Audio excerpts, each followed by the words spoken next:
Listo. Listo.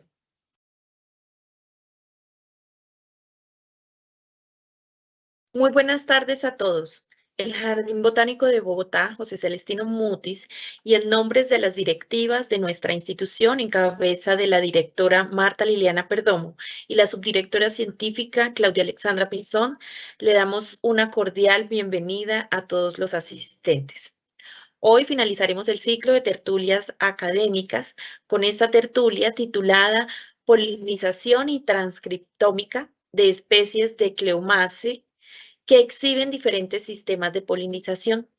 Este evento tendrá una duración máxima de 1 hora y durante el desarrollo de la misma los estaremos acompañando María Claudia Pacheco, Nancy Mejía y quien les habla, Magda Bermúdez. Asimismo, les informamos que al finalizar la tertulia tendremos una sección de preguntas y los invitamos a registrar su asistencia en el link que se enviará al chat. Para el desarrollo de este evento hemos invitado a una investigadora muy especial. Ella es Mónica Higuera Díaz, bióloga de la Pontificia Universidad Javeriana con maestría en entomología en la Universidad Nacional de Colombia y doctorado en sistemática y evolución de la Universidad de Alberta, Canadá. Ella es entusiasta y apasionada del estudio de los insectos en general y su investigación se ha basado principalmente en la sistemática y taxonomía de insectos, con énfasis en mariposas de ecosistemas altoandinos, filogenia y procesos de especiación en mariposas del grupo Pedalioides, y en ecología y genética de la polinización de especies en plantas cleomáceas, con estudios de transcriptómica y mutagénesis. Ha sido además docente a nivel universitario en las áreas de entomología general, biología de invertebrados y zoología de artrópodos.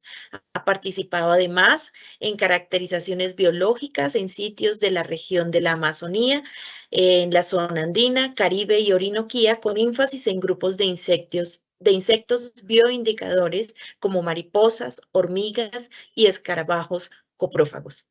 Sin más preámbulos, le doy la bienvenida a Mónica.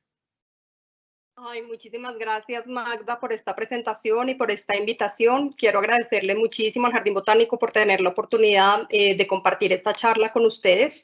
Y muchísimas gracias a Juliana Durán por esta presentación. Muchísimas gracias a todos los asistentes que están conectados y viéndome. Al final de mi charla, con mucho gusto atenderé las preguntas.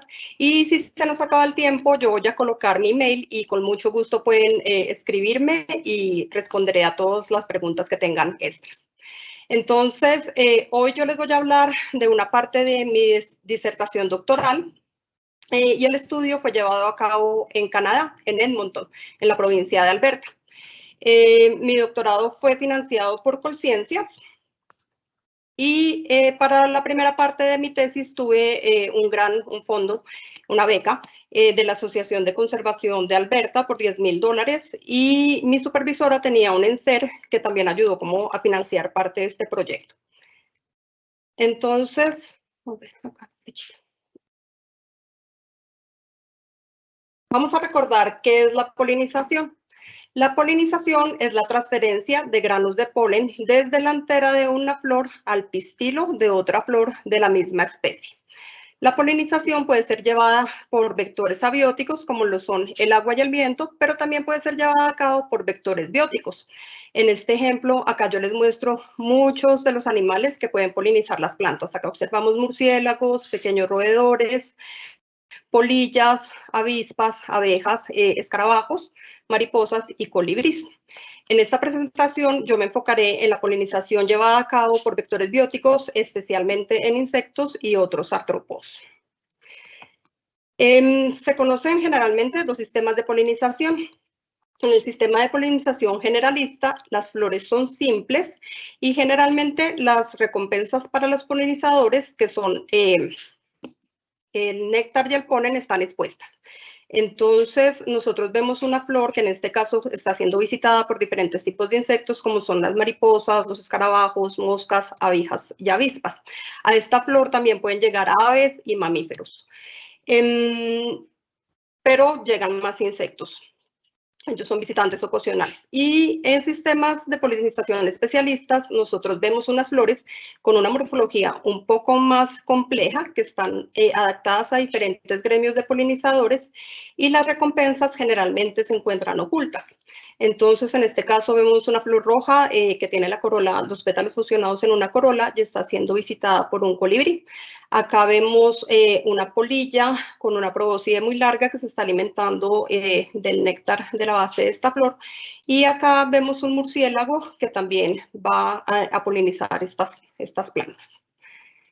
En la charla, entonces yo voy a cubrir estos temas porque estudiamos las cleomáceas. Les voy a hablar del estudio de polinización que realicé con Cleomela cerulata y Polanicia decandra en el sur de Alberta, y un análisis transcriptómico de especies de cleomácea generalistas y especialistas, y voy a dar unas conclusiones generales. Entonces, como para ponernos en contexto, les voy a hablar de la familia Cleomácea. Entonces, la familia Cleomácea son plantas que la mayoría son herbáceas, aunque también pueden ser arbustivas o arbóreas. Y en el caso de las que son herbáceas y arbustivas, la mayoría son anuales y las que son arbóreas son perennes. Las hojas de estas plantas pueden ser palmeadas o en algunos casos pueden ser simples, y las inflorescencias generalmente están en un racimo terminal, aunque también pueden ser solitarias las flores o pueden presentarse muchas inflorescencias en racimos laterales. La simetría de la flor generalmente es bilateral y una sola especie tiene una simetría radial, y el fruto es un fruto capsular formado por dos valvas y separados por un septo. Entonces, esta familia Cleomácea es una familia cosmopolita, o sea, se encuentra en la mayoría de los lugares del mundo, con excepción del sur de Australia, del norte de Norteamérica, y tampoco está presente en la parte norte de Europa y de Asia, ni en la parte sur de Sudamérica. Sin embargo, es una familia pequeña conformada por 17 géneros y 270 especies, dependiendo de la clasificación taxonómica que ustedes estén siguiendo. 34 especies son norteamericanas, y en Colombia, aunque yo aún no he trabajado como las cleomáceas de Colombia, sé que existen 39 especies, de las cuales 12 son endémicas. El grupo ha sido estudiado filogenéticamente porque Cleomácea antes no era considerada como una familia, sino era considerada dentro de un grupo de géneros, dentro de una familia que se llamaba Caparidaceae. Pero se realizaron muchísimos estudios moleculares y se dieron cuenta que realmente las cleomáceas estaban más relacionadas con las brasicáceas, que son el grupo de plantas que comprenden, por ejemplo, Arabidopsis thaliana o la canola o el brócoli que ustedes conocen, con las brasicáceas. Entonces, Cleomácea fue cambiada taxonómicamente de rango y ahora es considerada como una familia. Adicionalmente, esta familia ha sido importante porque ellas, cuando son atacadas por los insectos, presentan un metabolito secundario que se llaman los glucosinolatos. Y los glucosinolatos hacen que si ustedes cortan una hoja y la maceran y la huelen, esa hoja huele muy, muy feo, tiene un olor muy desagradable, como a un caucho quemado. Y generalmente las hojas están cubiertas como por una pubescencia, entonces las manos les quedan pegajosas. Este es un tipo de defensa que tiene la planta contra los herbívoros y ha sido importante, y se supone que este tipo de glucosinolatos también están presentes en las brasicáceas y le dan sabor, como un sabor muy específico a la mostaza que ustedes conocen. ¿Por qué estudiar polinización en cleomácea? Entonces, las cleomáceas presentan variación en rasgos florales, como es el tamaño de la flor y la coloración, y la presentación de las recompensas para los polinizadores. Y son polinizadas por diferentes animales. Por ejemplo, acá vemos un colibrí, un escarabajo, unas mariposas. Y hay pocos estudios empíricos de polinización. Entonces, no se han realizado como estudios que tengan observación y experimentación en esta familia de plantas. Sin embargo, las cleomáceas presentan pues muchos tipos de diferentes características que son muy llamativas para los polinizadores. Entonces acá yo les coloqué unas especies para que las conozcamos. Esta es Cleome violacea, Tareyena hasleriana, Cleome arábica, Gynandrosis gindandra, Cleome rutidosperma, Cleome angustifolia, Cleome anómala, Cleome lacerolata y Cleome icta. En realidad son unas especies muy bonitas y muchas de estas están siendo utilizadas en jardinería. La mayoría de las especies de Cleomacia son generalistas. Acá yo tengo algunos ejemplos de especies que son visitadas por diferentes grupos de animales. Entonces acá vemos a Rivela viscosa, que tiene las flores solitarias, y estas 3 especies con racimos terminales y laterales, Cleomela cerulata, Cleomela lutea y Gynandrospis gynandra. Pero también encontramos especies especialistas de Cleomacia. Entonces, Cleome alómala, Cleome morixiana y Melidiscus giganteus son todas polinizadas por murciélagos. Cleoma arborea es polinizada por unas polillas, generalmente de la familia Sphingidae, y Tarentella spinosa es polinizada tanto por esfíngidos como por murciélagos. Acá nosotros podemos observar los diferentes grupos de organismos que visitan las plantas. Entonces, el primer estudio que yo hice fue un estudio que financió la Asociación Canadiense de Conservación. Entonces, fue un estudio de polinización de Cleomela cerulata, que es esta flor púrpura, la planta que presenta flores púrpuras, y Polaniciado decandra, que es la planta que presenta flores blancas. Estas 2 especies son nativas en el sur de Alberta. La primera es segura en Alberta, aunque les cuento que yo me demoré un año buscando las especies y fue muy difícil encontrarlas. Sin embargo, encontré 2 poblaciones. Y esta otra especie es muy rara en Alberta. Ella está en el límite de su distribución. Y ahorita van a ver en el sitio donde ella crecía. De estudios de polinización, hasta el momento en el que yo realicé este trabajo, solo había uno publicado para Cleomela cerulata en un jardín de Utah. Y para Polaniciado decandra no había ninguno. Y las 2 plantas han sido utilizadas en proyectos de restauración después de que los suelos han sido quemados. Cleomela cerulata ha sido utilizada en el Yukon, en Canadá, y Polaniciado decandra en estudios de restauración en México. Entonces, los objetivos de este trabajo fueron estudiar la biología floral de las 2 especies de plantas, identificar los principales polinizadores y sus periodos de actividad, y diferenciar la composición de polinizadores entre las especies. Entonces, bueno, lo primero que les voy a decir es que estas plantas crecen en praderas y en zonas que son altamente disturbadas. Entonces, en Canadá, en el estado, en la provincia donde yo vivía, que era en Alberta, la mayoría de las praderas ya se perdieron, ya han sido transformadas por pasturas para ganadería, ya han sido transformadas como campos de cultivo para canola, porque la canola es un cultivo muy extensivo allá. Entonces, cuando yo fui a buscar esta planta, como con mis compañeros un año antes en el verano, la verdad es que solamente encontré una población. Al siguiente verano como que la retroexcavaron y la población se perdió. Pero entonces me dieron los contactos para que me comunicara con la base de las Fuerzas Armadas canadienses en Alberta de Sudfield. Ellos hacen ejercicios militares ahí, pero tienen un programa de conservación de la pradera. Entonces, ahí me dieron permiso para ir a hacer los muestreos. Me quedaba en un tráiler que era utilizado por los investigadores que íbamos a hacer nuestros trabajos allá. Y todo el tiempo teníamos que estar con walkie-talkies porque en el área se realizaban ejercicios militares. Entonces, es frecuente que nosotros estuviéramos ahí y escucháramos como bombas explotando pues lejos, o que nos encontráramos un tubito, cartuchos o algo. Nos decían: cualquier cosa que ustedes encuentren, no la vayan a recoger, la marcan con una bandera y nos avisan porque puede ser un arma biológica o química. O bueno. Acá, entonces, esta es Alberta. En el sureste se encontraba Sudfield, la base canadiense. Acá está British Columbia, acá está Montana, los Northwest Territories en Alberta y Saskatchewan. Entonces, acá encontramos un río que se llama el Sur Saskatchewan River, y yo encontré para Cleomela cerulata 2 poblaciones, una en este punto en el triángulo que se llamaba Casa Berardi y otra en Comati. Y encontramos una de Polaniciado decandra en un lugar que se llamaba Fish Creek. Como ustedes pueden ver, las condiciones climáticas allá eran duras, entonces aún en el verano habían bastantes tormentas eléctricas. Cuando caían los rayos se podían generar incendios, y los incendios eran rápidamente controlados pues, por los militares en la base.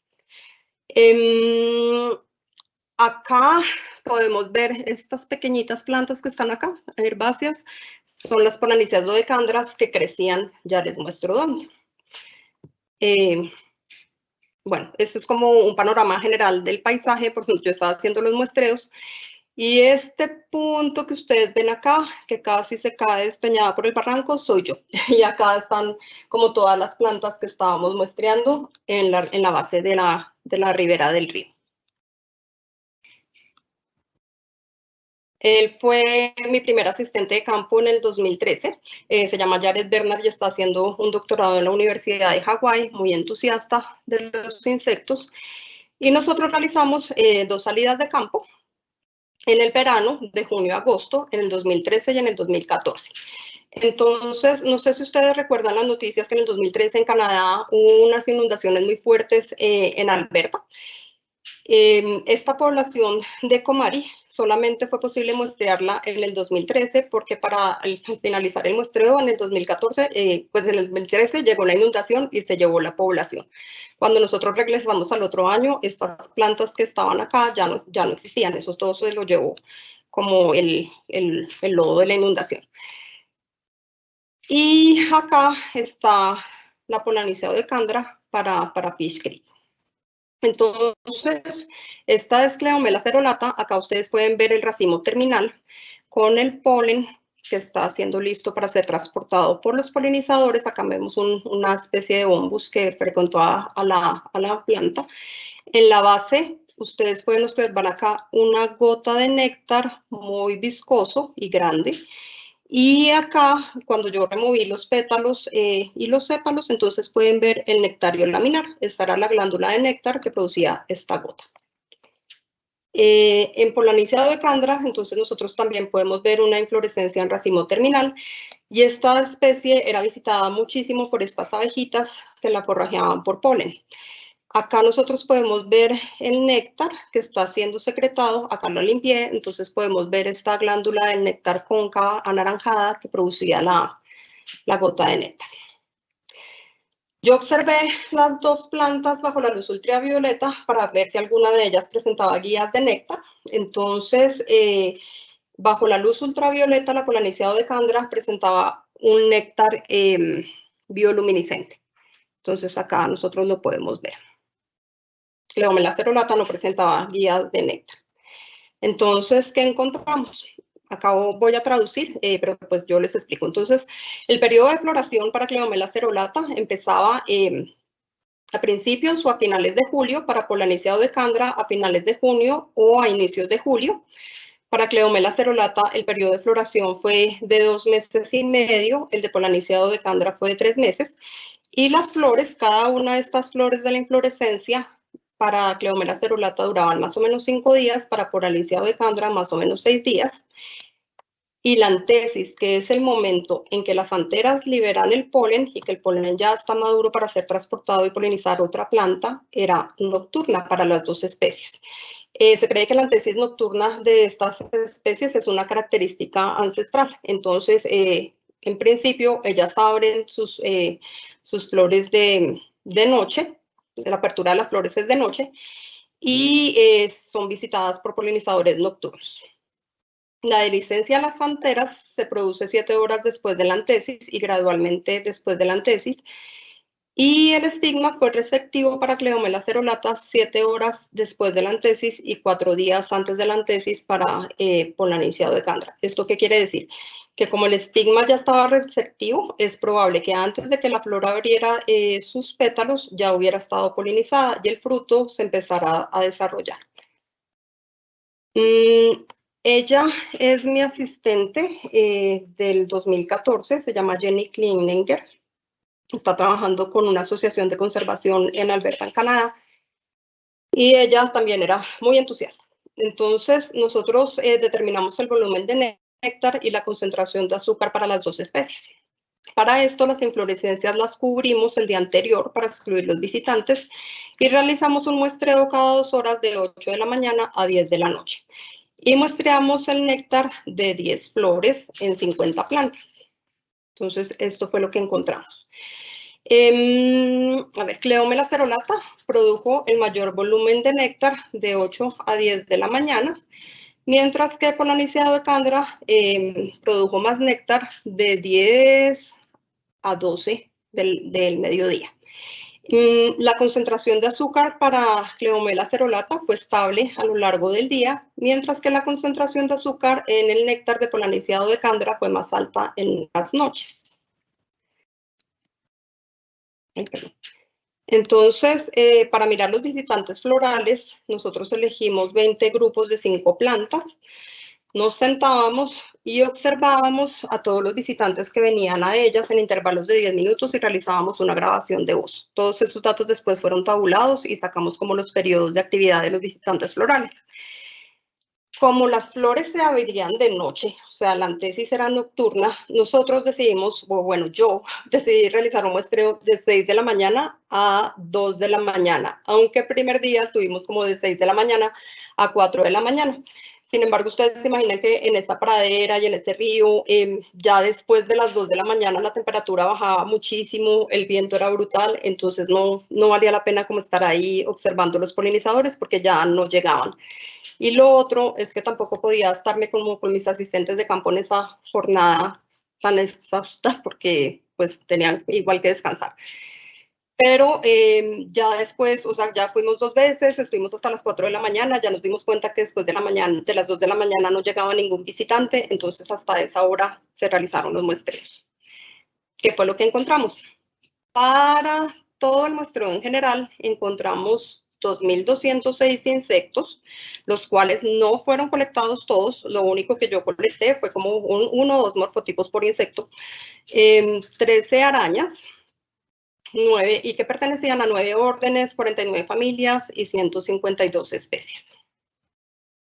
Entonces, para Cleomela cerulata, nosotros encontramos que la mayoría de las visitas fueron realizadas por abejas y avispas, seguidas de moscos, de mariposas, de chinches, de cucarrones o escarabajos y algunos grillos. En Comari, en el 2013 se registraron 85 taxa y 442 visitas. Y en Casa Berardi en el 2013 para esta especie 76 taxas y 276 visitas. Para Casa Berardi en el 2014, recuerden que este fue el año de la inundación. Entonces, en Casa Berardi, al año siguiente, cuando ya la temperatura y el tiempo no fue como tan extremo, encontramos un mayor número de taxas, 96 taxas, y 1.237 visitas para esta planta. Para poliniciado de Cándara, esto siempre fue la población en la ribera del río, entonces encontramos unas cosas un poquito diferentes. Casi que la mitad de las visitas fueron realizadas por himenópteros y generalmente eran este tipo de abejas muy pequeñas, seguida por dípteros, bastantes dípteros, lepidópteros, hemípteros, algunos coleópteros y unos ortópteros. Para el 2013 se reportaron más visitas, 44 taxa, y bueno, 44 especies y 81 visitas, y para el 2014 se reportaron 32 taxas y un número un poco más elevado de visitas, solamente 93. Acá están algunos de los visitantes florales que ustedes podían observar. Acá hay un antofórido, este era un pimátide, un insecto que aunque no iba por el polen ni por el néctar, iba por los insectos que polinizaban las plantas, pero que al moverse de planta a planta podía realizar el proceso de polinización. Él es un bichito que se llama como el ambush bug, el que está ahí esperando a una emboscada. Habían avispas y también algunas abejas. Y acá podemos observar los visitantes de la poliniciado de Cándara. Generalmente eran unos himenópteros muy pequeños, estas abejitas de acá. Aunque también podían ser visitadas por esfingidos. Entonces, realizó un análisis de un índice de similitud y nos dimos cuenta qué pasó de año a año. Entonces, acá observamos el porcentaje de similitud.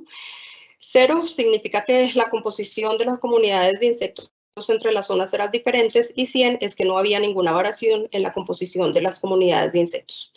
Como nosotros podemos ver, la similitud, bueno, se agruparon por especies. Los insectos visitantes de poliniciado de Cándara fueron más similares entre sí que los de Cleomela cerulata.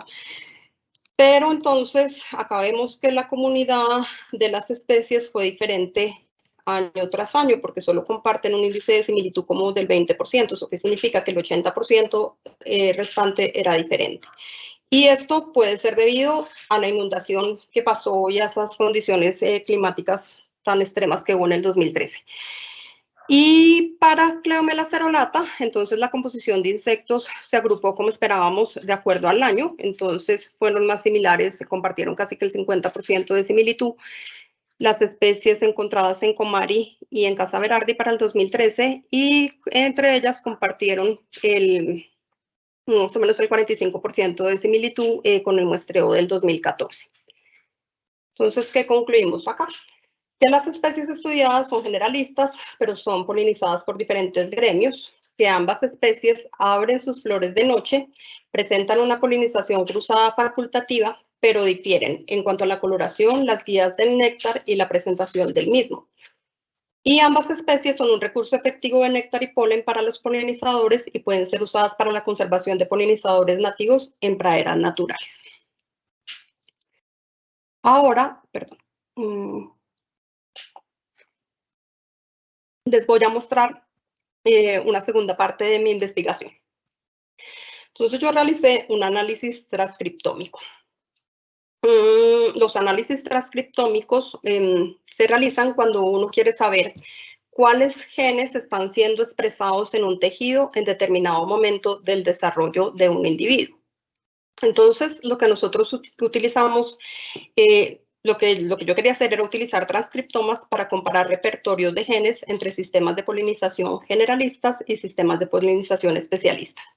Entonces, todas las figuras que yo voy a presentar, las que están bordeadas con rosado, son pertenecientes a Cleomela cerulata, las de verde son pertenecientes a Ampelorhynchia decandra, las dos especies generalistas, y introduje como una nueva especie para mi análisis que se llama Melidiscus giganteus, que es polinizada por murciélagos y pues ella presenta un sistema de polinización especialista.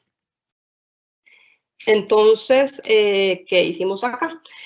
Yo estaba interesada en explorar genes que estuvieran involucrados en la formación de la flor y en la formación como de los atrayentes para el polinizador y en la coloración. Entonces, Melidiscus giganteus, Cleomela cerulata y Ampelorhynchia decandra, todas tenían una simetría bilateral, pero diferían en cuanto a la presentación de las recompensas para los polinizadores. El color Melidiscus giganteus, si ustedes la ven acá, es una flor verde con unos filamentos de los estambres muy alargados.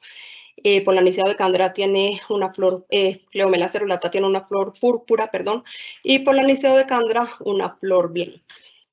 Entonces, sabemos, como por observaciones, que Melidiscus giganteus es polinizada y es visitada por murciélagos que consumen supuestamente el néctar de esta flor. Pero pues no encontramos como referencias bibliográficas que nos hablaran al respecto y acá pasó una cosa. A las plantas que yo tuve acceso de Melidiscus giganteus eran unas plantas que estaban creciendo en el invernadero, como durante años las tuvimos ahí, las había tenido mi supervisora antes, entonces ya llevaban décadas, y ellas hacían como polinización manual y le sacaban las semillas y las volvían a sembrar y así.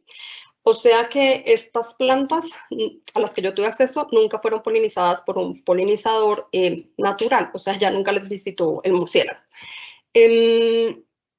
Cuando yo las observé, o sea, fui por la noche, al momento que ellas abrían pues fui al invernadero por la noche, al momento en que ellas abrían, la flor se abría, y ni de noche ni de día nunca pudimos colectar néctar de ellas y tampoco pude observar nunca una glándula como tal. Entonces, por esto acá aparece un símbolo de interrogación.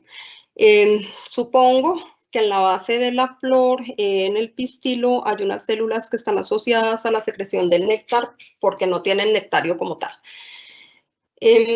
Acá en Cleomela cerulata, entonces ustedes pueden ver el nectario laminar que ya les había mostrado antes, que secreta la gota de néctar.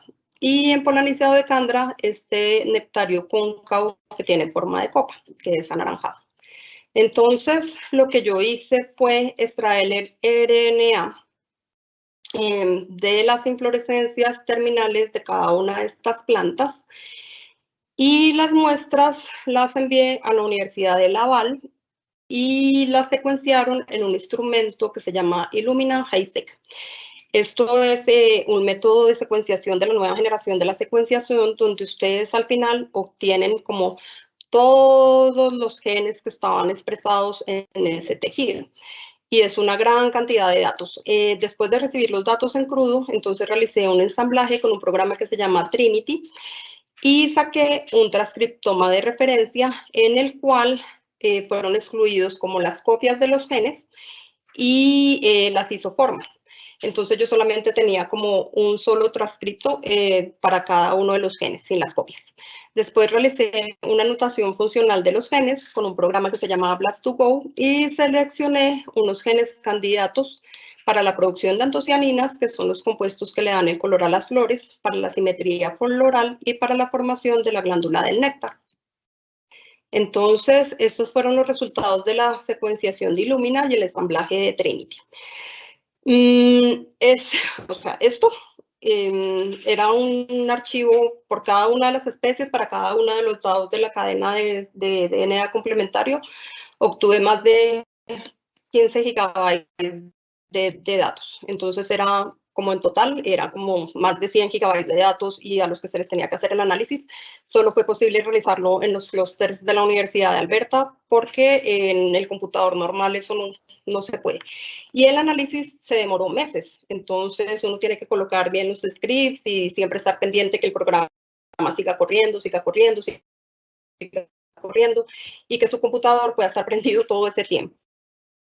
Pierde el análisis.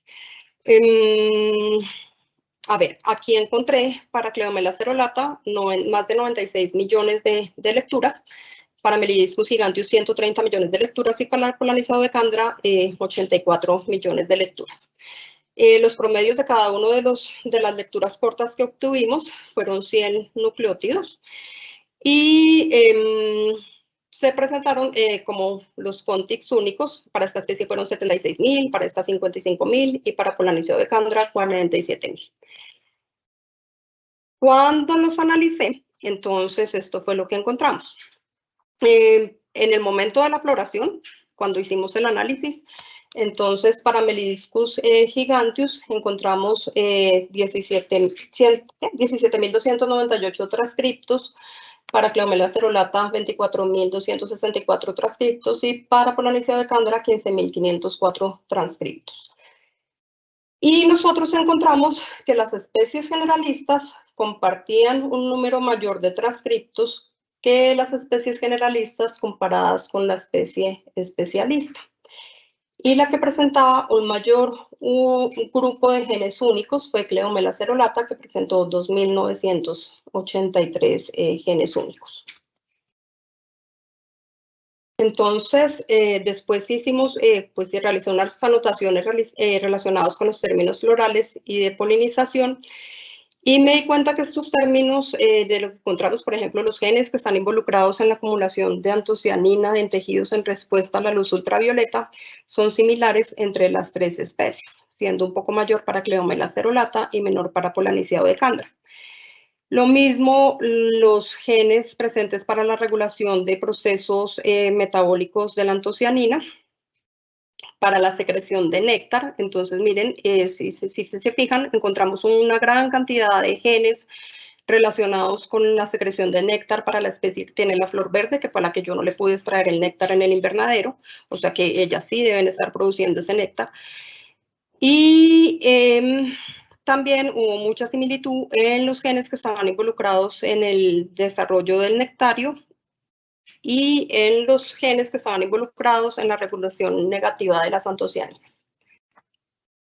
Entonces, como les dije que yo iba a seleccionar los genes que estaban involucrados en la vía metabólica de las antocianinas, encontré acá varias cosas. Todas las enzimas en la vía metabólica están presentes, las enzimas están en negro, los genes están en azul.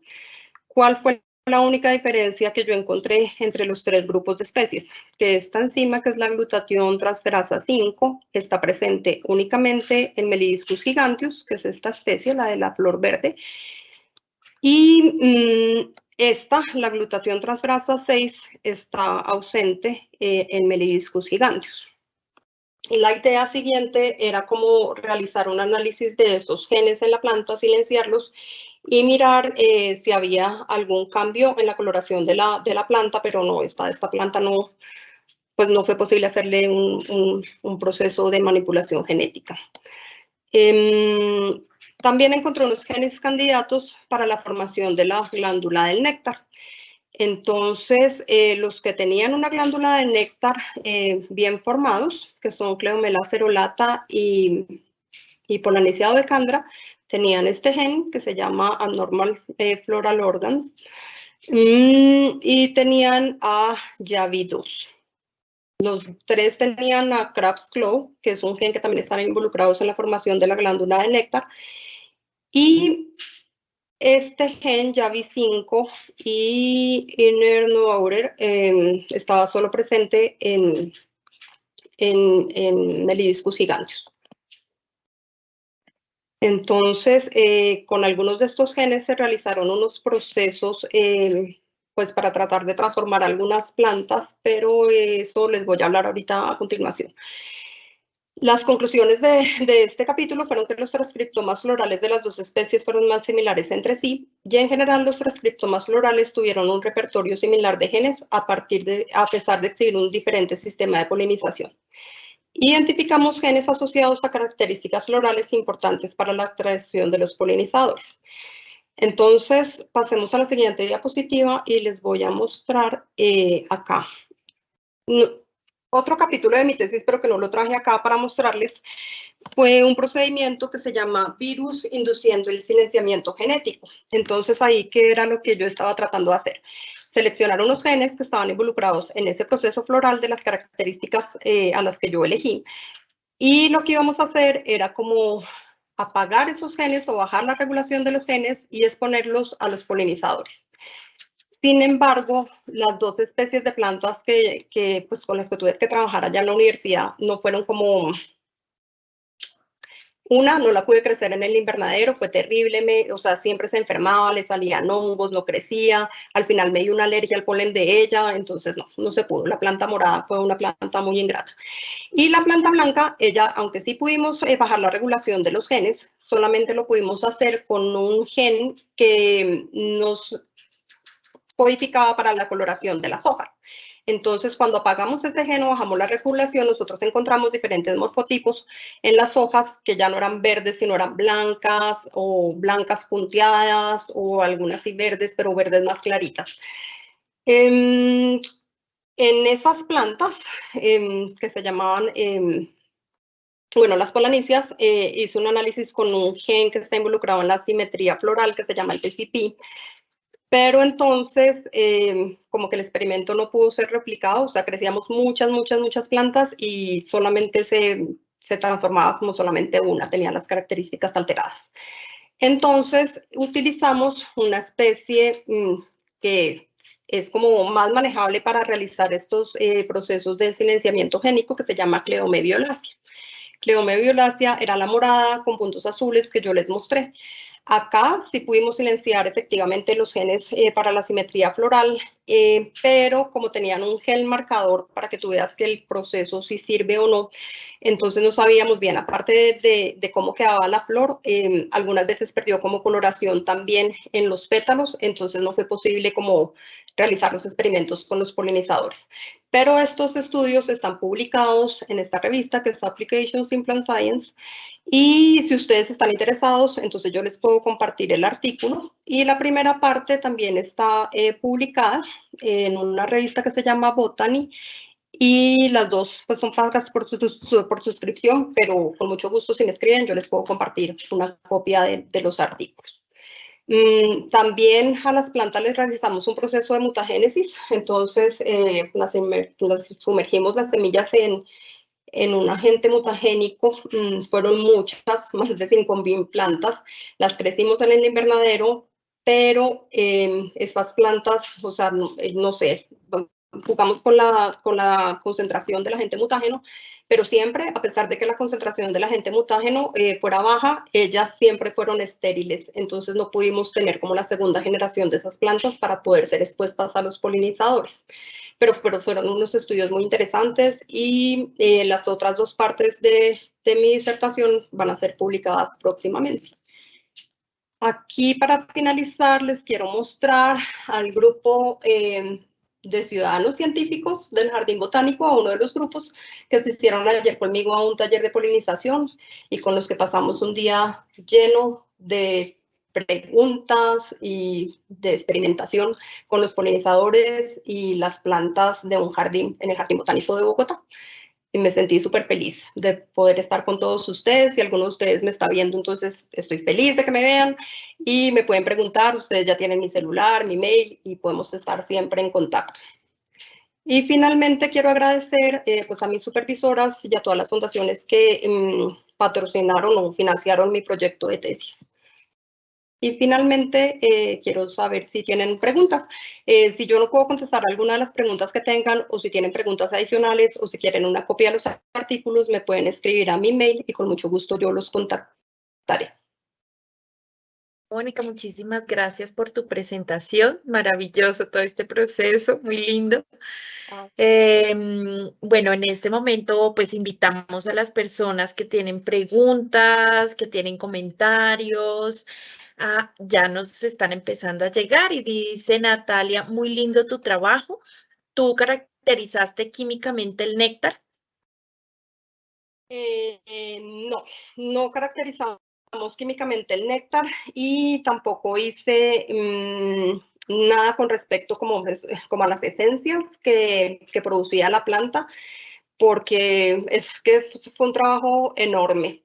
Pero entonces hay personas en mi laboratorio, pues allá en la Universidad de Alberta, que siguieron con ese proceso y ellos sí ya lo están haciendo, pero yo no lo hice. Bueno, muchísimas gracias. Bueno, invitamos entonces a las personas que están conectadas a que puedan hacer sus preguntas, nos dejes en el chat sus comentarios. Bueno, esperemos a ver unos segunditos, a ver si alguien más se anima a preguntar. Entonces, Mientras tanto, les cuento que ayer, mientras estábamos haciendo el taller de polinización en el Jardín Botánico, conocí a una investigadora muy querida que se llama Lina Correa, que también está trabajando con cleomáceas y trabaja con cleomáceas en Colombia. Entonces, ella tiene unos datos súper interesantes y vamos a poder hacer muchas cosas con estas especies tan maravillosas que hay acá en Colombia de cleomáceas. Sobre todo qué porque tienen chévere. dos especies endémicas. Lina Correa, sí. Un saludo a ella. Creo que también estuvo en el Jardín Botánico hace algunos años, creo. No, Lina Correa es una funcionaria actual. Ella está Es en actual. Barrio. Ya. Sí, La estaba sí, confundiendo con otra persona entonces. sí, yo creo. Sí. Bueno, no tenemos más preguntas, Mónica. De todas maneras, esta información estará colgada en las redes sociales del Jardín Botánico. Ahí, pues, bueno, hay personas que revisan estos videos y pueden ayudarnos con preguntas. Bueno, puede ayudar mucho a sus inquietudes y adicionalmente se generan muchas preguntas. Entonces, creo que posteriormente vamos a tener muchas inquietudes al respecto. Entonces, Mónica, muchísimas gracias. Vamos a dar cierre a este evento, pues agradeciéndote infinitamente por tu conocimiento, por compartirnos eso que has generado y bueno, agradecer también a todos los asistentes por su espacio. Los invitamos a continuar participando en nuestras actividades, las cuales se publican en la página web del Jardín Botánico de Bogotá, en las redes sociales y los invitamos también a seguir las redes sociales de YouTube, Facebook, Twitter e Instagram. Gracias a todos y nos vemos en una próxima oportunidad.